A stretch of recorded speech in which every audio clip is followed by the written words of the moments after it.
Sumigaw ng malakas si Jesus, Ama, sa mga kamay mo'y ipinagkakatiwala ko ang aking espiritu. At pagkasabi nito, nalagot ang kanyang hininga.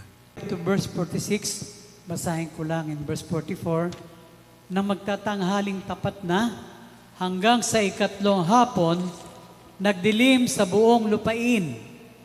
Nawalan ng liwanag ang araw at ang tabing ng templo'y napunit sa gitna.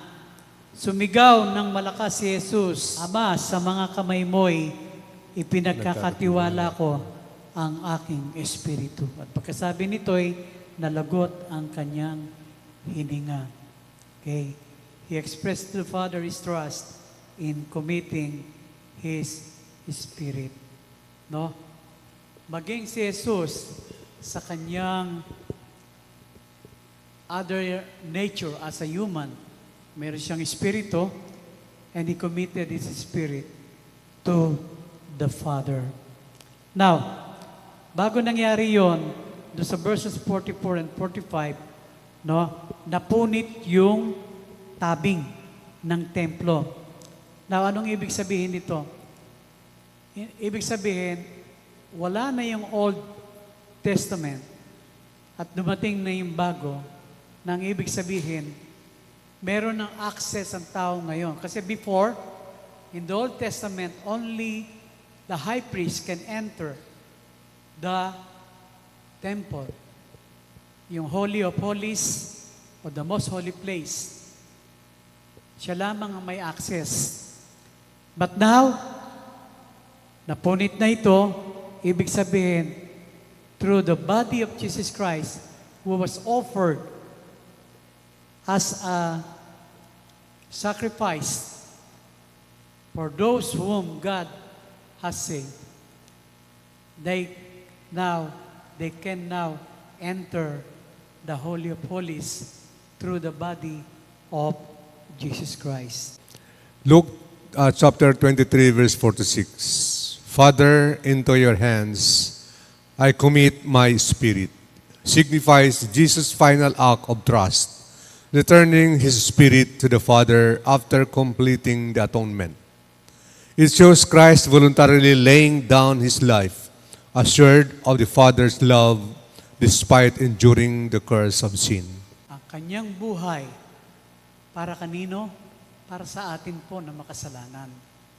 We are not just talking about yung mga kawal, yung mga magnanakaw, yung pinagsugalan ng kanyang damit, but they represent us who are sinners before, who are living in the darkness before. Nung tayo'y nabubuhay sa kadiliman, but dahil sa habag at awa ng Diyos, natanggap natin ang kaligtasan. Ibig sabihin, nakumpleto na yung atonement, no? Yung kasalanan natin ay kasamang napako doon sa krus. Even the Lord Jesus Christ has committed His Spirit to the Father. No? It signifies Jesus' final act of trust, returning His Spirit to the Father. Okay? And His life, assured of the Father's love despite enduring the curse of sin. No? Nagbistula siyang makasalanan, he became a curse. Tulad ng kasalanan, tanggap niya of us na makasalanan. Tayo yun. No? Kaya yung sinasabi nilang very humiliating yung pagkakapako sa krus ni Jesus Christ. Pero kabaliktaran, it talks about the work of redemption, no? Where Jesus Christ achieved victory on the cross. Paano naging victory yung cross? Kasi did Jesus Christ, hindi siya nanatili nakapako sa krus, di ba? Because after 3 days, He rose again from the dead. Jesus is alive. He resurrected.